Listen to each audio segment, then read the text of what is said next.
জনতার দই নিয়ে এসেছি। এই যে আজকে দই দিয়ে লাচ্ছি বানাবো। ইফতারে আজকে থাকবে কি কি অবশ্যই দেখতে পারবেন। আসসালামু আলাইকুম বন্ধুরা, আশা করি আপনারা অনেক ভালো আছেন, আমরাও ভালো আছি। এই যে মাইশা এখন দই খেয়ে নেবে। মাইশাকে এখন আগেই দইটা দিয়ে দিচ্ছি, মাইশা খেয়ে আগে শান্ত হোক। এই যে জনতার দইটা অনেক ভালো খেতে, অবশ্যই আমাদের নরহাট জনতাই থেকে অবশ্যই দই নিয়ে খেয়ে দেখবেন। এখন দইটা দিয়ে আমি লাচ্ছি বানাবো। এই যে দেখুন লাচ্ছি বানাইতে কি কি দেই আমি এখানে অবশ্যই দেখবেন।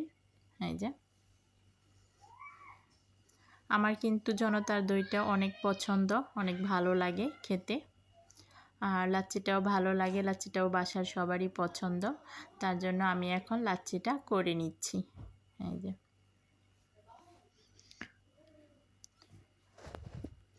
দিয়ে দিচ্ছি গুঁড়ো দুধ পরিমাণ মতো, দিয়ে দিব চিনি পরিমাণ মতো, সাথে দিয়ে দিব অর্ধেকটা লেবু। এই দিয়েই আজকে হবে লাচ্ছি। দেখতে পারবেন কেমন হয় ব্লেন্ড করার পরে। আমি কিন্তু ব্লেন্ড করে নিব, তারপরে মাইশাকে দিব খাওয়ার জন্য। এই যে আমি দিয়ে দিলাম লেবুর রসটা, ধুয়ে ব্লেন্ড করাও শেষ, লাচ্ছিটা তৈরি করা শেষ। মাইশা এখন খেয়ে নিচ্ছে। মাইশার হচ্ছে না, আরেকটু চাচ্ছে, মাইশাকে আরেকটু দিয়ে দিলাম।